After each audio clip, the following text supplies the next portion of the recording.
So welcome listeners to Autistic Voices with me, Evalynne Charmer. My autistic voice of the week I'm speaking to over in Ireland is a lovely guy by the name of Silvan Ruthenberg. Welcome to the show. Thanks, Evalynne, for having me. I'm very excited to be here today. Oh, really exciting. I know we've been waiting a while to get together to record the interview. So really glad that we've finally got the time to do that.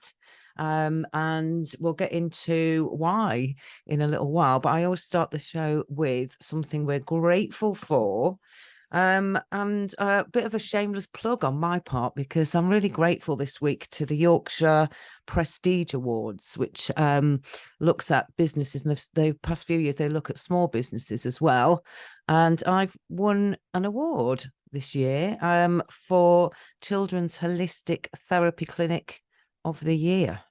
Wow. For my work as a therapist with Elf Child Therapy Limited. So that's what I'm particularly grateful for today. Wow. That and the beautiful October weather and all the different colours. And yeah, I love this time of year. Well, first of all, congratulations on your award. Thank you. What am I grateful for?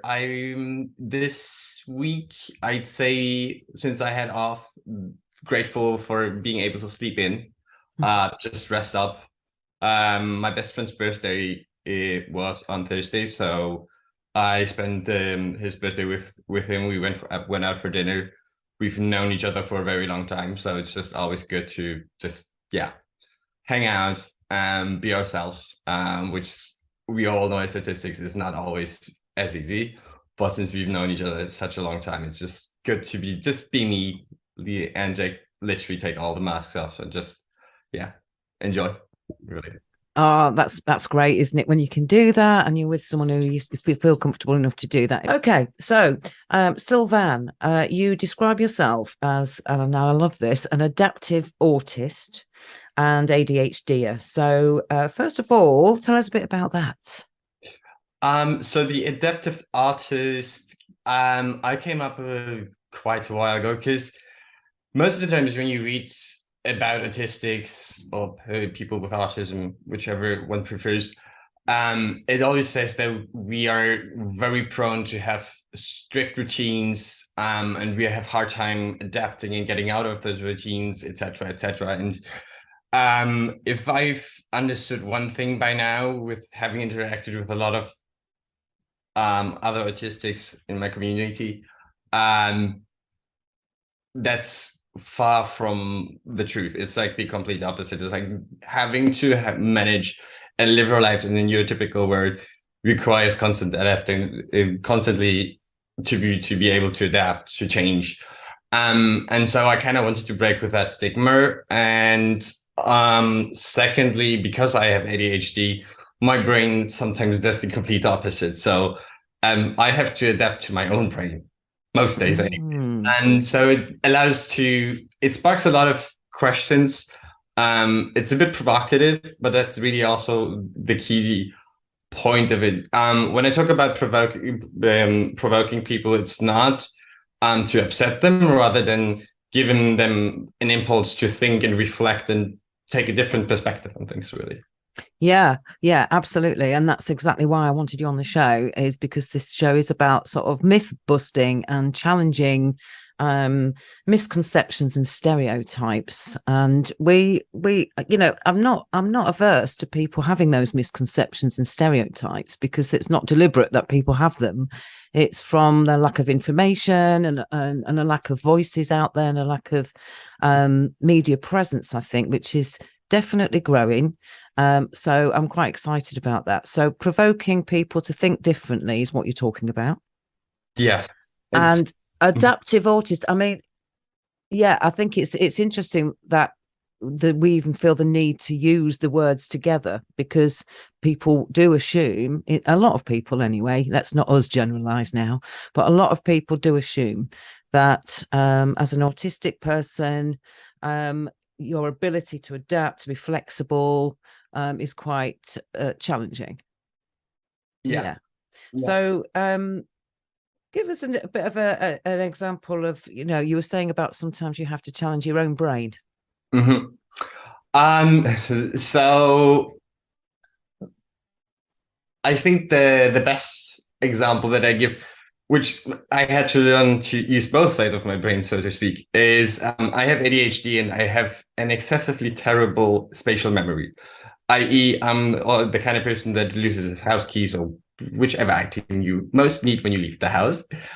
And um, for me, for a long time, it was always just running around like everyone else, 2 hours looking for my key, not finding it, and then eventually finding it right in front of my nose. And so I knew about my ADHD first, and then being autistic, I only found out last year. So nowadays, the adaptation is really misplacing the house key, and then because I have an extremely good visual memory, just basically rewinding the movie in my head to the last point that I had the key in my hand, walking over to that location and usually finding it there.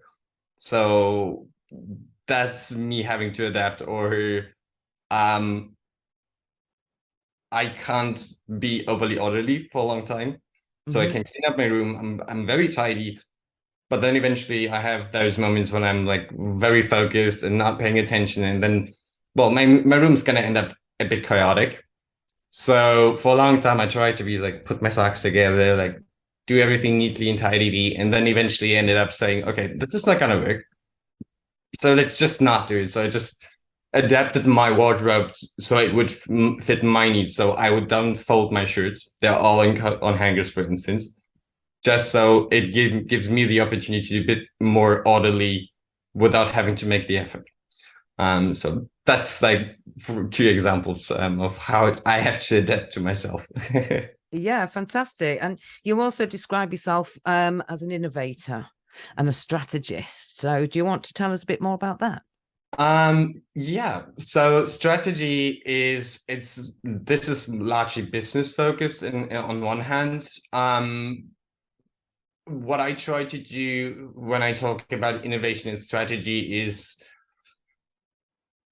integrating the missing part of society, which is the disabled and the neurodivergent community, into society, adapting, changing society so it is suitable for everyone. And then also for me, because I work in a multinational myself, finding ways and pathways to get my community into the mainstream work life, so to speak, because a lot of them don't even have a job. And then that's showing that will be a pool of innovation, and that in itself will advance not only society but the company. And after all, companies still want to make money, so they need to understand that they have to invest, but there's also going to be a return, not only financially but also socially. Yeah, and it's an issue that comes up a lot on this show, not surprisingly, is employment and diversity in the workplace and true inclusion and that kind of thing. And I know you work as an account director. Yeah. Correct. So you talked a minute ago, you mentioned that you were diagnosed ADHD first, and I believe that was in 2018. Correct. That was at the end of 2018, December, to be correct. Yes. So again, diagnosed with that as an adult, not through school or anything. So just tell us a bit about your journey then, from that sort of diagnosis through to your autism diagnosis last year, and then now, up to now. So when I got my ADHD diagnosis, I was actually still living in Switzerland. I was working in a bank. 2018 for me was very turbulent year, let's say. There were a lot of things coming together, and apparently that had some imbalanced my brain to an extent that I was studying at that time remotely, and I had already done 1 year, and that was completely fine. And I was sitting down to study, and I wouldn't be able to read 2 pages of a book and remember a single word.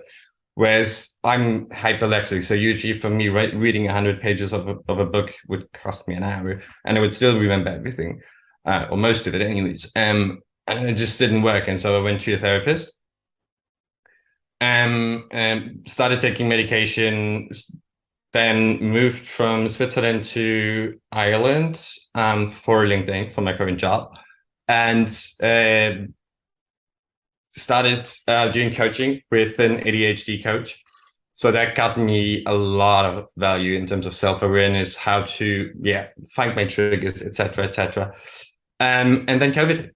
And unfortunately, COVID hit me too. So I ended up having long COVID. I ran around with it for almost a year without even knowing. I guess that had in part to do with my neurodiversity and being able to just ignore a lot of things. And then I wasn't very well. And on a day that I had to go to a new psychiatrist because my old one retired to get my medication for my ADHD meds, I wasn't really having a good day. So work wasn't great. I had to spend a lot of money just to get my pills. Went in there with a very grumpy mood. And I always jokingly say I was like a textbook autist that day. I looked at the wall. I didn't speak to him. It was very monotone voice, like everything you would find in the DRM probably. And we spoke for an hour, and then he gave me my prescription, and then he said, "Oh, by the way, not only do you have ADHD, but you're autistic." And at that time, I was like, "Yeah, whatever, I don't care." I really didn't at that moment, and then my health situation deteriorated, and then I kind of started looking into it. I actually, for the first time, read the report he had written, and I recognized myself a lot in that report. And so that's when I started putting things together, looking back, looking forward, and yeah, that's basically how I ended up here. In the sense of I disclosed my neurodiversity to my employer in December. And I also realized there was a lot of good feedback, but I also realized there was a lot of not knowing about a lot of things, not understanding. And so for me, I was really then saying, okay, I am in a position where I can talk because I'm disclosed, I'm open about it. And so I started doing that. And that's how I kind of also started being an advocate at some point. And then by pure chance, when I started doing some advocacy work and posting stuff on LinkedIn, I got connected with a lot of well-known autistic advocates, such as Sienna Castellon, for instance, Charlotte Whaler. And that's also, I think we're going to talk about this a bit later, where we did some events together all around just talking about autistic people, autistic voices. Was basically an event run by artists, and it was just all autistic panelists. You mentioned that you got involved with doing a bit of work, advocacy work really, and speaking and events with some other autistic voices, autistic coaches that you'd met through LinkedIn. So I know that you spoke at one particular event called Thinking Differently About Autism and Masking. So tell us a bit about that. So Thinking Differently About Autism was really a last minute event. I had connected with Sienna, I think a few weeks prior, because she ran the Neurodiversity Celebration Week, which was also a week-long event with a lot of panels and workshops, etc. And she was invited, or she used to be a UN ambassador for autistic voices, and they sort of had a falling out. And then she came up with the idea of creating her own event. And then she started reaching out to people, and she, surprisingly enough to me, reached out to me and was like, would you be interested? And I was like, yeah, of course. And so we ended up being, I think, almost 35 artists, and just put our head together, threw around ideas, and then created basically that global event that were 5 panels that span across 5 different time zones and then really hosting all autistic voices from all across the world. We had we had a woman from Pakistan, I think, South Africa, Australia, US, Germany, in my case, UK. It was a huge success, I feel. I loved the being part of the committee organizing the event, but also being able to share my story. So it was a very, very, very lovely experience for myself, I must say. Yeah, it sounds quite validating and empowering experience to have quite soon into your diagnosis, I suppose, in terms of it's quite a recent discovery for you. So that's really cool. Can listeners, is it available on demand anywhere or on YouTube? Can people tune into it? It is on YouTube, so you would be able to find it in my project list on my LinkedIn profile. I think it's also still featured. If it's not, it's going to be featured again on my profile, so you'll be able to find it. Yeah. So if you're wanting to reach Silvan on LinkedIn, it's Silvan, Silvan Ruthenberg, Ruthenberg. Exactly. Okay. Or what you can also do is just type in, if you're online on LinkedIn, you can also just type in linkedin.com/adaptive autist, because I recently changed my URL. So you'll be able to just find me via that. Great. And you're also on Twitter, aren't you? I am, same handles, Adaptive Autist. Adaptive Autist. It's also linked on my LinkedIn profile. So if you can't find me directly, then you should be able to find me via the link as well. So you were talking about the one event, thinking differently about autism, and then the second event, masking, hiding in plain sight. Where was that? What was that one? That was hosted by Scott, who is disabled himself, and he also runs a podcast via CIC, All for Inclusion. And he had asked me whether I'd be interested in talking about masking or demasking, really, because we had spoken, or I had spoken on LinkedIn about it. And I also, during, I think, thinking differently about autism, it came up a lot. So it was, for a while, a very strong topic. And I said, yes, definitely interested, because I feel it's very important, especially for non-autistic people, to understand what it means, what it is, and how it shows. And so I was very happy to be able to speak about it. So that podcast was really all about three people sharing their experiences later as a late diagnosed, and how we see masking, how it affects us, etc. Yeah, well done, Scott. And Scott, if you're listening and you want to come on the show and talk about your podcast, you're more than welcome.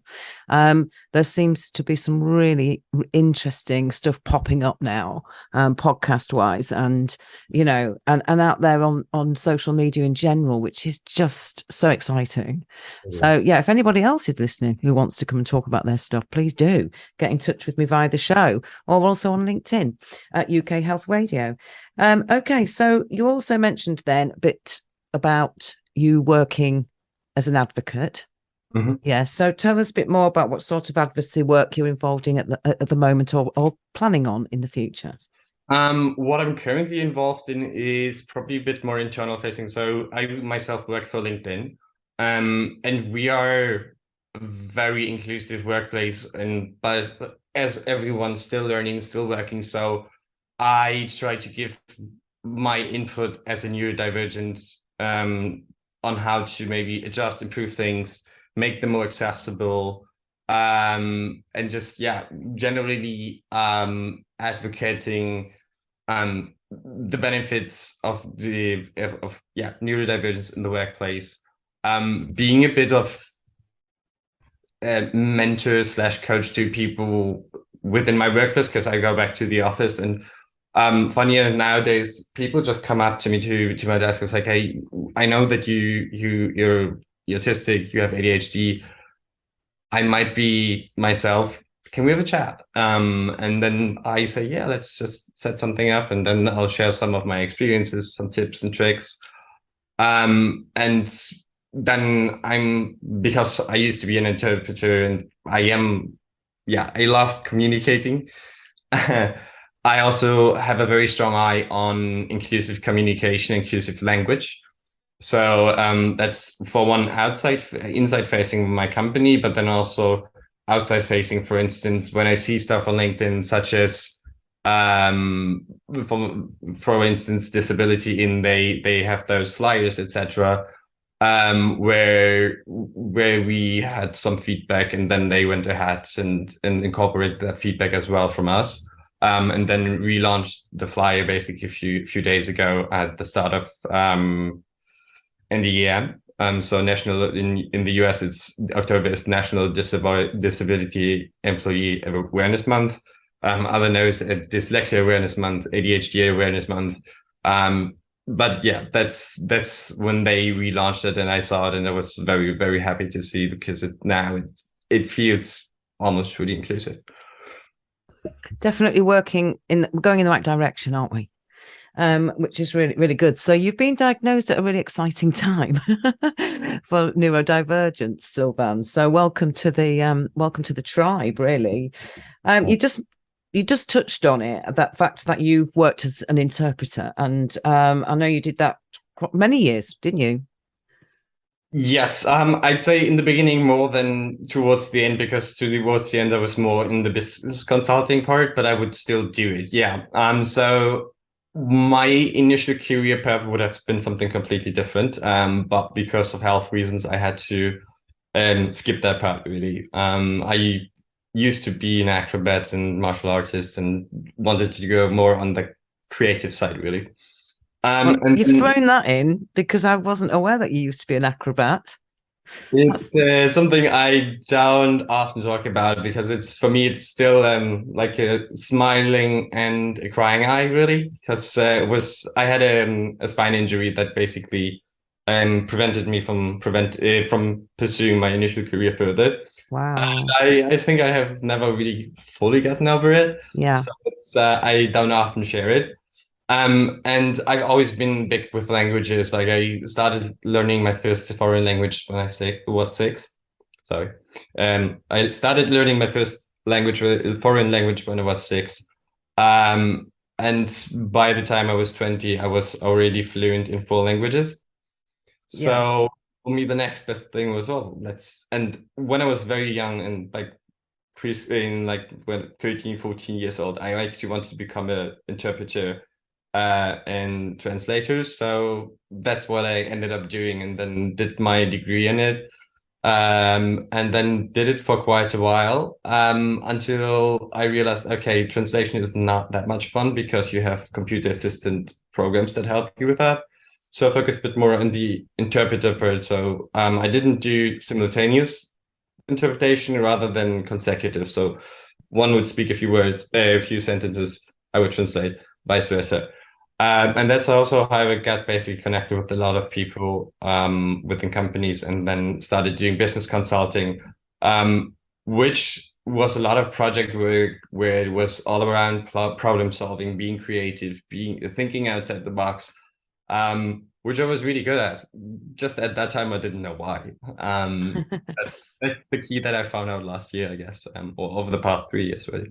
Things start to make a bit more sense, don't they? But it sounds like you've experienced that creativity in lots of different ways, and you've explored it in lots of different ways. Languages are incredibly creative. You need that creative mind to be able to adapt to 4 different languages and start learning a foreign language you said age 6. What was the first language you learned at 6? Spanish. Actually, Spanish, yeah. So now you speak German, English, Spanish, and French, yeah. And Brazilian Portuguese, although that is not as good as the other languages, because that's the last language I learned.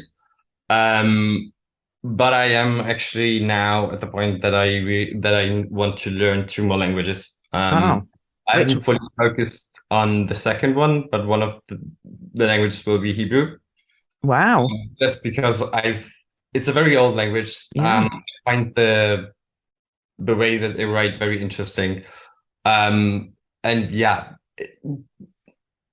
I can't really tell you why. It's like something that tells me I You should just be. want, yeah, and that's it. It's a burning desire. And I think it's amazing. I mean, let me know how you get on with that, because I can't even imagine. I loved languages at school as well, and now I know why.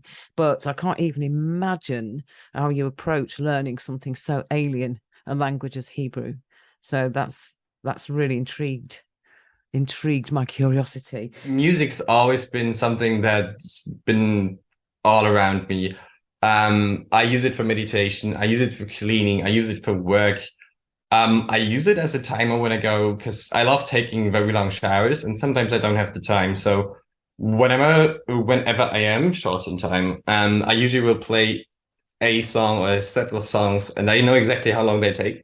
So it kind of gives me the timing to when I need to switch out of the shower to get ready, to get dressed, and then be out the door by the time I have to. So Yes. Now you're a bit of a water baby as well, aren't you? I noticed on your, I think it was on your LinkedIn earlier today, a post about ice baths. I am. So the ice bath part is something I used to do when I was very young as well. And I've recently, over the past few years, have started going back into it. It's most of the times it's an ice cold shower in the morning after having a very hot one, because I love hot showers. And if I need a stronger reset and I don't have the opportunity to go to the open sea, which I most of the times don't, because most people are too afraid of the cold, I just put a lot of ice cubes in my bathtub, so to fill it up with water, and then just sit in for 15-20 minutes. And I make sure that at least for about 2 to 3 minutes, my head will be submerged in the water, because that's the part that really resets me. Not only mentally, but also physically. It's like everything, my metabolism, my breathing, everything really improves. And it's very good for like the night after I do it, I sleep like a baby, really. So what would your advice be to anyone out there who thinks, oh, I might try that? So you think, do people need to really get the okay from their GP, make sure that they've not got any issues that would mean that it wouldn't be safe for them to do so? I'd probably say yes if you know that you have health issues that might, but I guess especially in around blood circulation, Yeah. I'd be careful and say, okay, go to your GP. Generally, it's healthy for pretty much every person, but again, if you have health issues, go to your GP, ask him whether you can do it, and then it's really getting into it. It's a habit building. So I feel it's been out there from a lot of people as well. It's called the Wim Hof method. So Yes. what you do is you take your normal temperature shower, and then you start breathing quickly, like. And while doing that, you basically imagine that the water that you're carrying, which is still warm at this stage, is starting to turn cold. Mm. Down to the temperature that you will have it eventually, and then start turning. And I usually do it in one go. Some people do it slower, but I just turn it ice cold in one go. But my mind already knows it's gonna be cold, so it feels less cold and it's less shocking, really. Yeah. And then you start out with 30 seconds, and then just start increasing from there, really. And you said that you feel it gives you a physical and mental reset that you don't get anywhere else, really, No. including your metabolism, your mental health, your breathing, everything. Mm-hmm. Okay, so if people are interested in that, you can look up the Wim Hof method. There's been some stuff on TV about it. I think he did a documentary, and again, do take medical advice if you're thinking of getting involved in some sort of ice bath type scenario. And there are lots of people now, aren't there, doing wild water swimming, and I know lots of people who do lots of early morning cold sea swimming, cold river swimming, and stuff like that. So it's really gaining in popularity for health benefits. It is.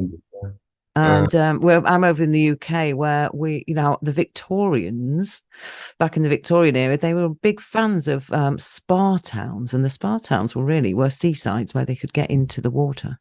Mhm. So it's an interesting one. Okay, now earlier on, you mentioned a little bit about you sort of moved to Ireland for your job.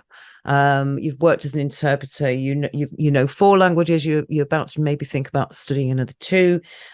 So I know that you've travelled quite a bit.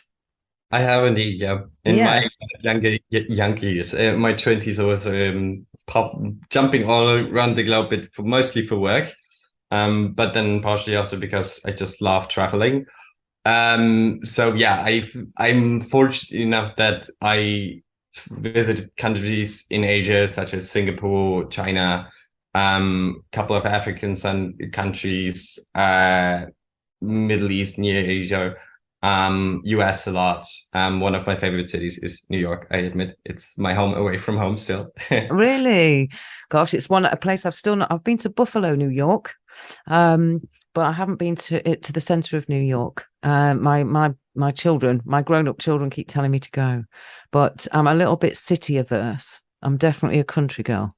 So the thought of getting on a flight to New York, not my bag, I don't think. But I'm told there's lots of space, and despite it being a busy city and everything else, that actually it doesn't feel compacted. It's quite peaceful and calm to walk around. It is. It's just big, very big. I'll be honest, I haven't been since the pandemic hit, so I just was told it has changed quite a bit since then. But before that, yeah, I would go as often as I would find the opportunity. Yeah. I must say. And apart from New York, where else in the world do you particularly enjoy visiting, or have you enjoyed traveling to?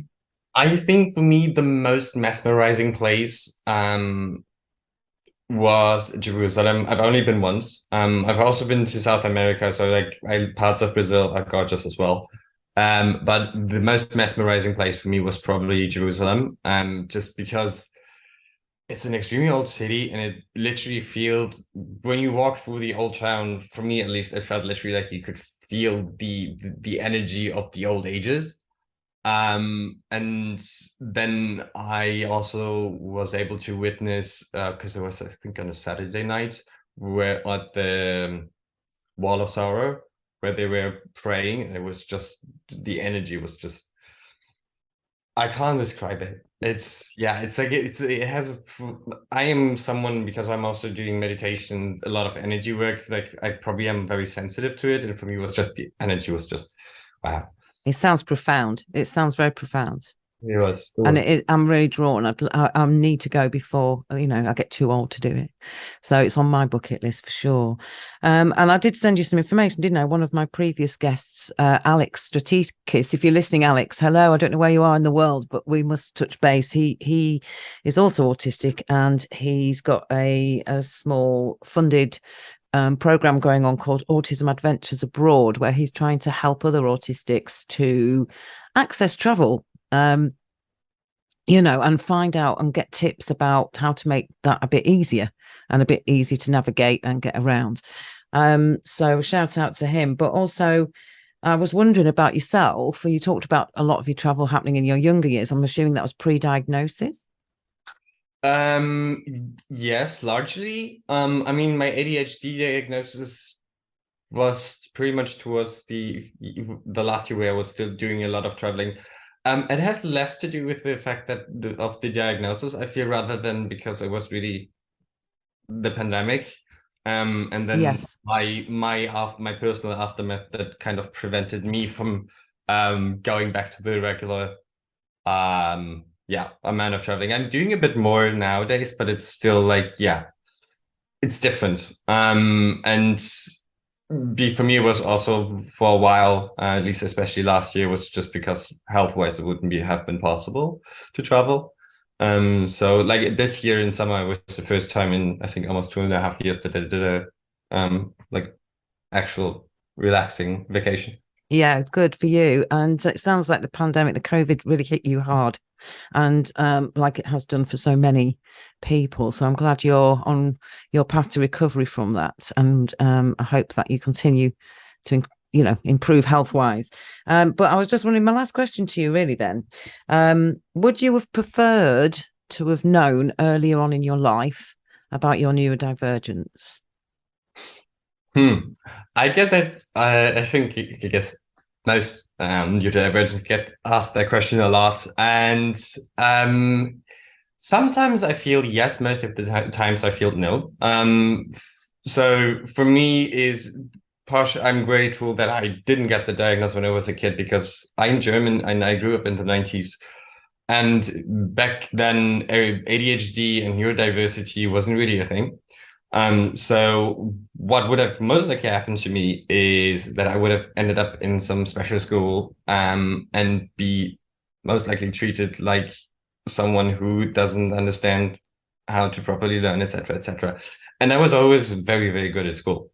So on that end, I'm grateful that I didn't. And when I get my ADHD diagnosis, I did have those moments, and I heard a lot of neurodivergent or late diagnosed have that, looking back at situations and saying, oh, if I had known, I would have acted differently. I would have been different, da, da, da, da, da, da. And I had those moments as well. And then I realized that it wasn't going to help me, because first of all, it's past. And second of all, it was tearing me apart, really. And so I spoke to one of my mentors, and he said, well, you know what? It's not bad to look back.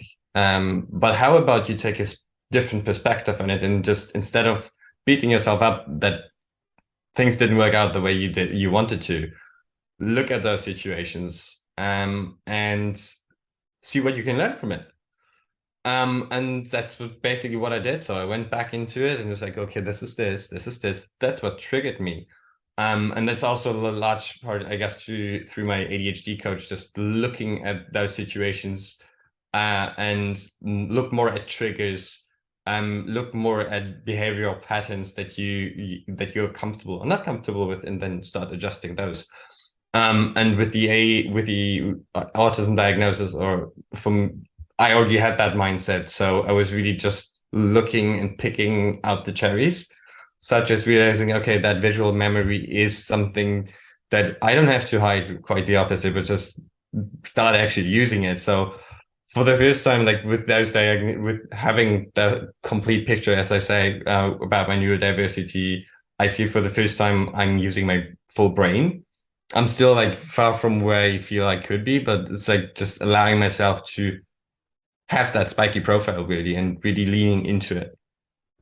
I think that's brilliant, and really good advice as well for people out there listening who might be struggling with this, or might be wondering how to adapt to their newfound discovery of neurodivergence themselves, or somebody they love and know, is to really, I love that, embracing that spiky profile, leaning into it is great. And it does, I only found out last year too that I'm autistic, and I'm kind of going, oh, I can actually really utilize now. It's sharpened my focus, I suppose, on how my brain works, and how I can really utilize that for the good of others, and myself. And it's been quite an eye opener. It is, and stuff I've maybe took for granted in the past, or masked, and thought, oh, that's a bit odd. No one else seems to be thinking like that. I'm now a bit like, well, that's because we're all different, and I'm going to own it.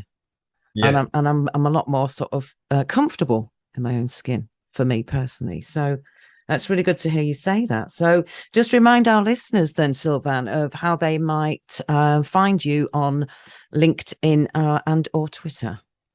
So finding me on LinkedIn is either typing in my name, so it's Silvan, Silvan Ruthenberg, or you just type in linkedin.com/Adaptive Autist.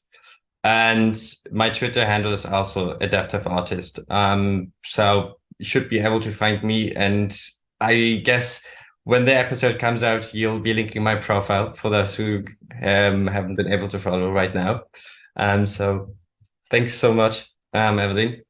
Oh, you're welcome. It's been a pleasure speaking to you. And yes, I shall be tagging you in the social media posts so that you can share it with anybody you like. This show goes out to people in 52 countries. So maybe we'll get you interpreting for us. That would be something. No, I'm joking. But it goes out to 52 countries. So I'm sure there are people out there who are really interested in what you have to say today. So appreciate your time, and enjoy the rest of your weekend. Thank you so much, Evalynne. Thanks so much for having me, and have a good weekend as well. Take care. Thank you.